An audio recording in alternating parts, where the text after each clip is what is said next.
Hello. India middle east Europe economic corridor, ये शब्द आप लगातार न्यूज में सुनते आएंगे, लेकिन क्या आपको इसकी रणनीतिक स्थिति पता है? क्या भारत को इससे होने वाले फायदे पता है? क्या यहां पर बीआरआई से इसकी तुलना क्यों की जा रही है, इसके बारे में पता है? और क्या भारत और देखा जाए उसकी जो वैदेशिक जो नीति रही है, जो भू राजनीतिक स्तर पर एक वैश्विक लीडर के तौर पर या फिर चीन के विरुद्ध यहां पर जो अपनी पॉलिसी रही है, क्या उसमें भारत यहां पे बदलाव करने जा रहा है? इसके क्या फायदे हैं, आज हम इसको समझने का प्रयास करेंगे। इन सारे सवालों का जवाब मैं आपको इस वीडियो में देने जा रहा हूं, तो वीडियो को पूरा जरूर देखिएगा। इसे हम G20 में यहां पर देखा जाए तो IMEC ये समझौता यहां पे साइन किया गया था और इस समझौते के कई मायने हैं। इसकी भू राजनीतिक स्थिति कहां पर है, किस तरीके से डेवलप किया जा रहा है, चाइना के बीआरआई से ये कितना अलग है, उससे बीआरआई को क्या नुकसान हो सकता है, भारत को क्या फायदा हो सकता है, और भारत के साथ साथ यहां पर अपने आप को एक लीडर के तौर पे देखा जाए तो वैश्विक स्तर पर किस तरीके से अपने आप को स्थापित किया है, इसको तुलनात्मक रूप से समझेंगे। ये सारी चीजों का जो आंसर है इस वीडियो में आपको मिलने वाला है, तो वीडियो को देखिएगा जरूर, क्योंकि बहुत इंपॉर्टेंट है और वीडियो को पूरा जरूर देखिएगा। क्योंकि रीजन क्या है कि इसमें बहुत सारी चीजें और बहुत सारे एंगल जुड़े हुए हैं, जो हर एक एंगल से यहां पर देखा जाए तो अपने आप में एक पूरा टॉपिक बनता है और उसको यहां पे समझना बहुत जरूरी है। सबसे पहले यहां पे आप देख सकते हैं, इसको नाम दिया गया था, जो कि समझौते के तौर पे दो अलग अलग नाम यहां पर आपको देखने को मिलते हैं। देखिए, इसे अलग एक तरीके से प्रस्तुत जरूर किया जा रहा है, जिसे हम कहते हैं कि ग्लोबल इंफ्रास्ट्रक्चर इन्वेस्टमेंट, जिसे PGII कहा गया है, और इंडिया, जिसमें हम कहते हैं कि एक ऐसा समझौता जो कि ग्लोबल स्तर पर इंफ्रास्ट्रक्चर को डेवलपमेंट करने के लिए और वहां पर इन्वेस्टमेंट को बढ़ाने के तौर पर किया गया है। और इसके तहत एक योजना लॉन्च की गई और इस योजना को जो नाम दिया गया है India middle east Europe economic corridor, जिसे हम शॉर्ट फॉर्म में IMEC यहां पर कहते हैं, और इसमें भारत ने यहां पर भागीदारी की है।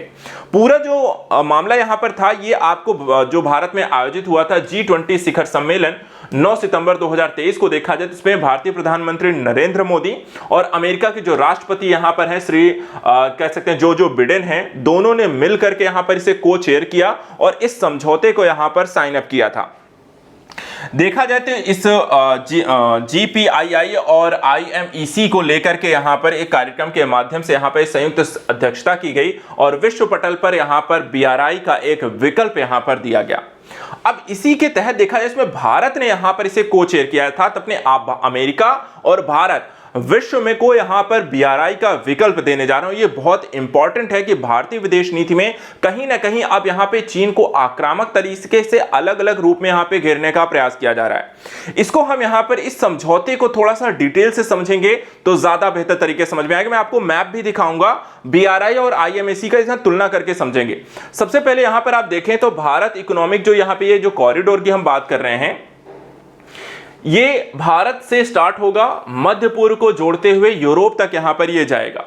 जिसे हम इंडिया मिडिल ईस्ट यूरोप आर्थिक गलियारा कह रहे हैं। और इसको देखा जाए तो यहां पर इस कॉरिडोर में हम बनाएंगे, अर्थात एक दूसरे से जुड़ेंगे कैसे, तो दो माध्यम इसमें अपनाए जाएंगे। एक माध्यम यहां पर देखा जाए तो आपको रेलवे लाइन से जोड़ना होगा, और दूसरा जो होगा बंदरगाह जो होंगे वो यहां पर आपको सी अर्थात यहां पर समुद्र मार्ग के माध्यम से जुड़ेंगे। तो जितना समुद्री मार्ग होगा, बंदरगाह से बंदरगाह तक समुद्री मार्ग से जुड़े जाएंगे, और जो स्थलीय क्षेत्र आएंगे वहां पर आपको रेलवे पटरी यहां पर बिछाई जाएगी और रेलवे को यहां पर मार्ग को आपको बंदरगाहों से जोड़ा जाएगा, और इस तरीके से पूरा एक कॉरिडोर यहां पर डेवलप किया जाएगा। इस कॉरिडोर के बनने के बाद कहा जा रहा है कि जो शिपिंग लागत होगी वो यहां पर, इसमें जो समय होगा, जो ईंधन का इस्तेमाल होता है वो यहां पर काफी कम हो जाएगा, और खाड़ी से यूरोप तक यहां पे जो ट्रेड होगा वो यहां पर काफी तेज हो जाएगा। भारत की जो पहुंच होगी यूरोपीय कंट्री तक या मिडिल ईस्ट तक, वो भी यहां पर काफी तेज हो जाएगी। इसके अलावा रेल और शिपिंग कॉरिडोर के माध्यम से ऊर्जा उत्पादों सहित ज्यादा व्यापार करने में सक्षम इसे बनाया जाएगा। और अमेरिका के जो एक अधिकारी हैं फाइनर, उन्होंने भी यहां पर कहा कि अमेरिका की नजर जो है इस समझौते के माध्यम से इस पूरे क्षेत्र में यहां पर देखा जाए तो तनाव को कम करने और जो लगातार टकराव की स्थिति है वहां पर सहयोग को बढ़ाने के तौर पर इसे देखा जा रहा है। और अमेरिका कहीं ना कहीं ये कहा जरूर गया है, लेकिन इसका एक दूसरा जो तर्क है कि जो चाइना लगातार मध्य यूरोप और मिडिल ईस्ट के कंट्री पर अपनी पकड़ मजबूत कर रहा है, उसको कमजोर करने के दृष्टिकोण से यहां पर भारत और अमेरिका ने मिल करके यहां पर एक विकल्प लोगों को दिया है, देशों को दिया है कि आप BRI के बजाय आप इसमें यहां पर शामिल हो सकते हैं। आइए देखते हैं यहां पे कौन कौन से देशों ने, और ये मिडिल ईस्ट जो कॉरिडोर है ये बनेगा कहां और कैसे यहां पर डेवलप होगा, जो मैंने आपको बताया था। देखा जाए देखिए ये कॉरिडोर हम यहां पर इसे भारत से लेकर यहां पे समझने का प्रयास करते हैं। यहां पे आप देख सकते हैं ये हो गया भारत, जो गुजरात हो गया, मुंबई हो गया, ठीक है, ये यहां से कनेक्टेड होंगे, गुजरात मुंबई जैसे आपके बंदरगाहों से। ये आप देख सकते हैं ये यहां से लेकर के आपको सऊदी अरब तक का एरिया को आप देख सकते हैं, जहां पे हम बाई यहां पे सी थ्रू यहां पर बंदरगाहों के माध्यम से समुद्री मार्ग से जुड़ने वाले हैं। उसके बाद यहां पे सऊदी यूएई से लेकर के आपको यहां से देखिए, फिर आपको यहां पर यूएई है, यहां पे आपको सऊदी है, सऊदी अरब यहां पर आपको है, फिर यहां पे आपको जॉर्डन है, फिर यहां पे आपको इजराइल है, ठीक है। तो यहां पर आप देख सकते हैं ये सब स्थली हैं। यहां तक आपको यूएई, सऊदी अरब से होते हुए, जॉर्डन से होते हुए इजराइल तक यहां पर आपको रेल की पटरी बिछाई जाएगी। फिर उसके बाद यहां पर आप देख सकते हैं यहां से आपको होते हुए फिर ग्रीस और इटली से होते हुए यहां पर आप देख सकते हैं एक आपको समुद्री मार्ग के माध्यम से वापस से यहां पर सी रूट अपनाया जाएगा, सी रूट यहां पे अपनाएंगे। और यहां से आपको ग्रीस और इटली यहां पर होते हुए वापस से हम इसमें देखा जाए तो इनको बंदरगाहों से कनेक्ट होते हुए ये यहां तक जाएंगे फ्रांस तक,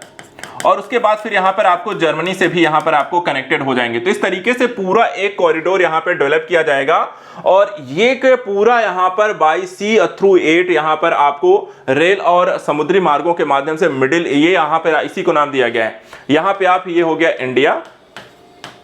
फिर ये पूरा एरिया जो हो गया मिडिल ईस्ट हो गया, और ये यहां पर आपको यूरोप हो गया। तो इसी के नाम से यहां पर इसे बोला गया है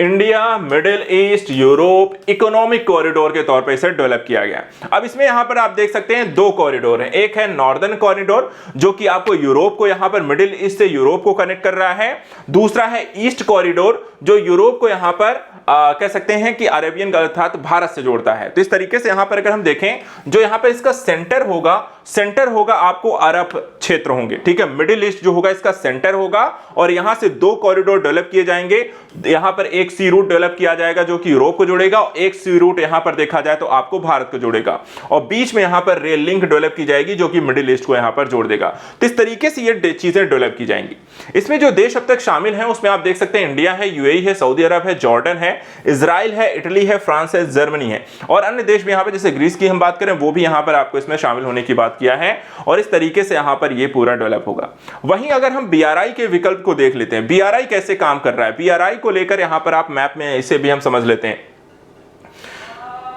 बीआरआई की अगर मैं आपको बात समझाऊं तो बहुत ही एक यहां पर ये चाइना है, ठीक है, ये यहां पे चाइना है, और चाइना के देखा जाए तो आपके दो रूट इसमें डेवलप किए जा रहे हैं, जिसमें एक है यहां पे सिल्क रोड इकोनॉमिक बेल्ट, दूसरा है 21st century maritime silk road. तो यहां पर आप जो ये देख रहे हैं ये स्थलीय मार्गों से यहां पर यूरोप को चाइना से ये होते हुए फिर यहां पर आपको मध्य एशिया को कनेक्ट करता है, और मध्य एशिया से यहां पर आपको रशिया होते हुए जर्मनी, यहां पर नीदरलैंड यहां पर आपको इनको कनेक्ट करता है। इस दूसरी एक रूट यहां पर निकलती है जो कि आपको चाइना से होते हुए मिडिल ईस्ट से होते हुए यहां पे आप देख सकते हैं ये आपको इस्तांबुल को जोड़ रहा है, टर्की को जोड़ रहा है। उसके अलावा एक सी रूट यहां पर डेवलप किया जा रहा है जो कि यहां पर आप चाइना, ताइवान जैसे देशों से होते हुए, फिर यहां पर आप हनोई प्रांत से होते हुए, फिर यहां पर आपको देखें तो आसियान कंट्रियों से होते हुए यहां पर आपको बांग्लादेश, म्यांमार को कनेक्ट करते हुए, श्रीलंका को कनेक्ट करते हुए पाकिस्तान, फिर यहां पे अरब प्रायद्वीप में एंटर हो जाता है। उसके बाद यहां पर आप देख सकते हैं एक यहां पर आपको स्वेज कैनाल से होते हुए इटली को यहां पर आपको कनेक्ट कर रहा है, दूसरा यहां पर आप देखें तो आपको मोम्बासा यहां पर आपको कनेक्ट कर रहा है। तो एक मार्ग जो है जो कि यहां पर सभी समुद्री मार्गों को आपस में कनेक्ट कर रहा है, और दूसरा जो मार्ग यहां पर है जो स्थलीय मार्ग यहां पर आपको कनेक्ट कर रहा है। और इस तरीके से चाइना का यहां पर देखें तो एक बहुत बड़ा जाल है ये भारत वाला अगर हम देखें तो बहुत ही एक सिंपल सा है जो यहां से स्टार्ट हो रहा है और यहां जा रहा है, ठीक है, लेकिन चाइना को देखें तो एक बहुत बड़ा प्रोजेक्ट यहां पर उसने चला रखा है जिसमें सिल्क, स्थल और जल दोनों मार्गों से यहां पे कनेक्टिविटी है। और मेन रूप से इसे जरूर यहां पे देखा जाए तो स्ट्रिंग ऑफ पर्ल्स की पॉलिसी भी कहा जाता है, जिसमें यहां पे भारत को यहां पर घेरने का एक प्रयास किया जाता है, यहां पे बोला जा रहा है। और भारत ने लगातार इसका विरोध किया है क्योंकि इसके कारण यहां पे काफी ज्यादा इकोनॉमिक यहां पर आपको डेप्ट की यहां पर प्रक्रिया शुरू कर दी गई है चाइना के द्वारा, कई सारे देश के जाल में फंसे भी हैं, और इसी के कारण यहां पर इसका विरोध भी होता रहा है। तो ये दोनों ही यहां पे चाइना के बीआरआई के विकल्प के तौर पे जरूर यहां पर इसे स्टार्ट किया गया है। चलिए यहां पर देखते हैं, तो भारत और अमेरिका जो है मिलकर के यहां पर इसकी अगुवाई करने वाले हैं। दोनों ही देशों जो है मिलकर के काम करेंगे और ये देखा जाए ट्रेड रूट के तौर पे इसे डेवलप जरूर किया जाएगा, जिसमें भारत को यूरोप से जोड़ करके पश्चिम एशिया से होकर के व्यापार को यहां पे बढ़ावा देने की बात इसमें की गई है। और इसमें देखा जाए तो यूरोपीय संघ शामिल हो जाएगा, फ्रांस है, जर्मनी है, वो भी यहां पे इसमें शामिल हो रहे हैं, इटली है वो यहां पे आपको शामिल हो जाएगा। अरब प्रायद्वीप के हमने देशों को देखा। इसके साथ साथ अगर हम देखें तो जो इस इन्वेस्टमेंट कॉरिडोर की यहां पर बात की जा रही है GPII, इसके संदर्भ में अगर हम देखें तो इस प्रोजेक्ट को लेकर के यहां पे दो अलग अलग कॉरिडोर्स को डेवलप करने के साथ ही भारत को यहां पर क्या क्या यहां पे फायदे होने वाले हैं उसकी मैं यहां पर जानकारी देता हूं। तो यहां पे इसके 5 से 6 अलग अलग यहां पे फायदे हैं जो भारत को यहां पर इससे मिलने वाले हैं। सबसे पहले देखिए, भारत जो है मध्य पूर्व यूरोप आर्थिक गलियारा के प्रोजेक्ट से जुड़ने के साथ दो अलग अलग कॉरिडोर का इसमें निर्माण होगा। पूर्वी कॉरिडोर जो कि भारत की खाड़ी को जोड़ने में मदद करेगा और वहीं उत्तरी कॉरिडोर जो कि यूरोप को मिडिल ईस्ट से जोड़ेगा। इस कॉरिडोर में देखा जाए तो रेलवे कनेक्टिविटी हो जाएगी, शिपिंग नेटवर्क इसके माध्यम से डेवलप होगा, सड़क परिवहन मार्ग भी यहां पर इसमें शामिल किए जाएंगे। तीसरा जो पहलू इसमें अगर हम देखें तो इस सौदे में आपको भारत भी शामिल है, अमेरिका भी है, संयुक्त अरब अमीरात भी है, फ्रांस, जर्मनी, इटली आपको भी शामिल है। एक तरीके से देखा जाए अमेरिका, यूरोप, मध्य आपको पश्चिमी एशिया, जहां हम कह सकते हैं अरब प्रायद्वीप और भारत, तो एक बड़ी कनेक्टिविटी यहां पर परियोजना है। यूरोपीय संघ को अंतर्राष्ट्रीय व्यापार में पहले की तुलना में देखा जाए इससे काफी ज्यादा यहां पर फायदा होगा। चीजें यहां पर कम समय, कम ईंधन की खपत के साथ व्यापार यहां पर आपको सीधा भारत, मिडिल ईस्ट उड़ते होते हुए उनको प्राप्त हो जाएगा। समझौते के तहत कॉरिडोर में एक रेल बंदरगाह से नेटवर्क को जोड़ा जाएगा और सातों देश यहां पे एक partnership for global infrastructure investment के तहत यहां पर सभी देश में इन्वेस्टमेंट करेंगे। ऐसा नहीं कोई एक देश में इन्वेस्टमेंट करने वाला है, जितने भी देश यहां पर जुड़ेंगे वो सब यहां पर इन्वेस्टमेंट करेंगे। चीन के BRI प्रोजेक्ट यानी कि बेल्ट एंड रोड इनिशिएटिव की तर्ज पर इसे एक महत्वाकांक्षी योजना माना जा रहा है और इसके माध्यम से देखा जाए तो महाद्वीपों और सिविलाइजेशन के बीच एक ग्रीन और डिजिटल पुल के तौर पर इसे डेवलप किया जाएगा। इसके साथ अगर हम देखें तो इस प्रोजेक्ट से भारत को होने वाले फायदों की अगर स्थितियों पर नजर डालें तो भारत को क्या क्या यहां पे फायदे हैं। सबसे पहले कि भारत जो है मध्य पूर्व से होते हुए सीधे यूरोप तक यहां पर जुड़ जाएगा और इस आर्थिक गलियारे से दक्षिण पूर्व एशिया, खाड़ी, पश्चिम एशिया और यूरोप तक यहां पर भारत के लिए व्यापार का एक मार्ग जो होगा वो काफी यहां पर फ्लुएंटली यहां पर स्टार्ट हो जाएगा। दूसरा, इससे हमारे देश का यहां पे आर्थिक लाभ तो होगा, लेकिन एक रणनीतिक फायदा यहां पर होगा। चाइना के विरुद्ध यहां पर भारत की एक मजबूत पकड़ और साथ ही साथ मध्य एशिया, यूरोपीय देशों के साथ भारत की यहां पे एक मजबूत वैश्विक स्थिति को आपको ज्यादा यहां पर फायदे, एक रणनीतिक तौर पर गठबंधनों को भी मजबूत करेगा। इसके अलावा लॉजिस्टिक और परिवहन क्षेत्र में देखा जाए तो भारत के लिए यहां पे बड़े अवसर उपलब्ध हो जाएंगे। इस गलियारे के माध्यम से भारत जो है वर्तमान में तेज और सस्ता पारगमन एक विकल्प यहां पे प्रोवाइड कराएगा। व्यापार में अगर हम देखें तो निर्यात को इससे बढ़ावा मिलेगा। हरित गलियारे के रूप में इसे विकसित किया जाएगा, जिसके माध्यम से ग्रीन प्रोजेक्ट के तौर पर जो ग्लोबल क्लाइमेट चेंज के अनुरूप यहां पर आपको कह सकते हैं कि उसको बिना नुकसान पहुंचाए पर्यावरण को एक ज्यादा बेहतर तरीके से डेवलप करने की बात की गई है। इसके साथ साथ देखा जाए तो ये हमारी कंपनियों के बुनियादी ढांचे के निर्माण में और इसमें भाग लेने के लिए यहां पर देखा जाए तो नए रोजगार अवसरों की यहां पे उपलब्धि होगी। इस गलियारे के माध्यम से देखा जाए तो आपूर्ति श्रृंखला जो है सुरक्षित होगी, रोजगार पैदा होंगे, व्यापार सुविधा पहुंचेगी। एक तरीके से देखा जाए तो लगातार जो व्यापार के बाधित होने की समस्याएं रहती हैं, जो कि चीन और बेल्ट रोड इनिशिएटिव को लेकर जो भारत का लगातार एक मुद्दा रहा था, उसमें अगर देखा जाए तो इसमें यहां पर किसी एक देश का इसमें आधिपत्य नहीं रहेगा। यहां पर सभी देशों की यहां पर आपको इन्वेस्टमेंट रहेगा, सभी देशों की आपके समझौते हैं, सभी इसमें शामिल हो रहे हैं। तो यहां पर किसी आपको व्यापार जो होता है किसी भी तरीके के बाधित होने की समस्या नहीं होगी। वैश्विक स्तर पर देखें तो इसके यहां पे क्या क्या आपको फायदे हो सकते हैं। तो सबसे पहले अगर हम देखें तो इसमें G20 के शिखर सम्मेलन के माध्यम से समझौते के तहत अलग अलग देशों के बीच यहां पर एक संपर्क बढ़ेगा, समय कम लगेगा, व्यापार बढ़ेगा और रोजगार में भी देखा जाता आपको वृद्धि होगी। तो एक तो वैश्विक स्तर पर आपको यहां पर फायदा होगा, इकोनॉमिक डेवलपमेंट तेजी से होंगे। दूसरा, यहां पर देखा जाए तो इस आर्थिक गलियारे के माध्यम से भारत जो है की कनेक्टिविटी जो है बिना पाकिस्तान, बिना चाइना हुए यहां पर मध्य एशिया और साथ ही साथ आपको मिडिल ईस्ट से होते हुए आपको यूरोप तक पहुंच जाएगी। साथ ही 1990 में पाकिस्तान ने भारत की जमीनी कनेक्टिविटी जो अफगानिस्तान और मध्य एशिया से एक कनेक्टिविटी भारत के लिए यहाँ पे स्थल वाली होती थी, वहां पे पाकिस्तान के अवरोध के कारण जो भारत के लिए समस्या हुई थी उसको यहाँ पे दरकिनार करते हुए भारत की पहुंच को सुनिश्चित करेगा।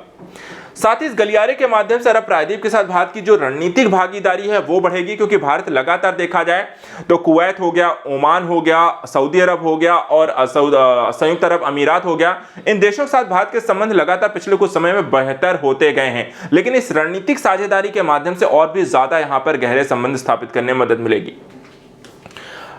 इसके अलावा देखा जाए तो संयुक्त अरब अमीरात, सऊदी अरब के साथ भारत ने लगातार संबंधों को बढ़ावा भी दिया है। अमेरिका में देखा जाए इस परियोजना के अंतर क्षेत्रीय कनेक्टिविटी को इसके माध्यम से बढ़ावा देने की बात की गई है और राजनीतिक कह सकते हैं कि जो समस्याएं होती रहती हैं, जो विवाद होते हैं, उसको कमी करके यहाँ पे शांति और स्थिरता के माध्यम से यहाँ पे काम करने, सहयोग को यहाँ पे बढ़ावा देने के तौर पर इस प्रोजेक्ट को देखा जा रहा है। इसके अलावा देखा जाए प्रोजेक्ट को लेकर कहा गया कि ये दक्षता भी बढ़ाएगा, लागत कम करेगा, नौकरियां प्रदान करेगा, ग्रीन हाउस इफेक्ट को यहां पर देखा जाए तो कम करेगा और इससे एशिया, यूरोप, मध्य पूर्व का यहां पे ट्रांसफॉर्मेशनल यहां पर आपको देखा जाए तो इंटीग्रेशन देखने को मिलेगा। वहीं आपको देखा जाए तो अमेरिका के द्वारा भारत के दृष्टिकोण से इसे कहा गया है कि इसके माध्यम से जो समझौता हुआ है ये आगे चलकर भारत और अन्य देशों के लिए एक महत्वाकांक्षी पहल है। इसके माध्यम से एक भारत को यहां पर देखा जाए तो इस पूरे क्षेत्र को एक कमर्शियल हब बनाना, क्लीन एनर्जी का विकास करना, एक्सपोर्ट को बढ़ावा देना, समुद्र के नीचे इसमें केबल बिछाना, एनर्जी ग्रिड, दूरसंचार लाइनों का विस्तार करना, साथ ही क्लीन एनर्जी टेक्नोलॉजी को यहां पे बढ़ावा देना, कम्युनिटी के लिए इंटरनेट रीच को बढ़ावा देना और स्थिरता और सुरक्षा को सुनिश्चित करने में ये मदद करेगा। भारत और यूरोप के बीच अगर हम बात करें व्यापार में तो इसमें तेजी से 40% तक की तेजी आने की संभावना भी इस प्रोजेक्ट के माध्यम से जताई गई है और इस एक तरीके से कह सकते हैं कि भारत के और मिडिल ईस्ट, यूरोप के मध्य यहाँ पर महाद्वीपों के मध्य, सभ्यताओं के मध्य एक पुल का काम करेगा। व्यापारिक प्रक्रियाएं तेज होंगी तो यहाँ पर व्यापार भी बढ़ेगा, उसका फायदा इकोनॉमिक डेवलपमेंट में भारत को मिलेगा। इटली जो है यहाँ पर देखा जाए तो इस प्रोजेक्ट में भी शामिल है और बीआरआई में शामिल है, लेकिन इस प्रोजेक्ट में यहाँ पे शामिल होने के बाद इटली की जो प्रधानमंत्री हैं उन्होंने यहाँ पर अभी G20 के सम्मेलन में चीन के यहाँ पे जो प्रधानमंत्री आए हुए थे उनसे मुलाकात करने के बाद यहाँ पर बीआरआई से पीछे हटने का यहाँ पर निर्णय लिया है और ये एक बड़ा यहाँ पर आपको शुरुआत हो सकती है बीआरआई के विकल्प को पीछे हटने से। बीआरआई को फेल भी हो सकता है क्योंकि यहाँ पर अगर बड़ी अर्थव्यवस्थाएं, यूरोपीय देश यहाँ पे इससे बाहर हो जाते हैं, मिडिल ईस्ट इससे बाहर हो जाता है, भारत ऑलरेडी इससे बाहर है, तो यहाँ पे चाइना का जो एक बड़ा यहाँ पे जो प्रोजेक्ट है वो भी यहाँ पर फेल हो सकता है और भारत अपने आप को दक्षिण एशिया में एक मजबूत स्थिति में रख सकता है और जो लगातार ग्लोबल साउथ के लीडर के तौर पे खुद को प्रस्तुत करने के तौर पे है वो उसकी अपनी रणनीतिक स्थिति को भी यहां पर मजबूत करेगा। तो इस तरीके से देखा जाए तो ये यहां पर पूरा मुद्दा है IMAC का जो बीआरआई के विकल्प के तौर पर प्रस्तुत किया गया। आई होप यहां पर टॉपिक आपको बेहतर तरीके से समझ में आ गया होगा। नेक्स्ट टॉपिक मिलेंगे कुछ और इंपॉर्टेंट टॉपिक को लेकर। Thank you so much and good luck.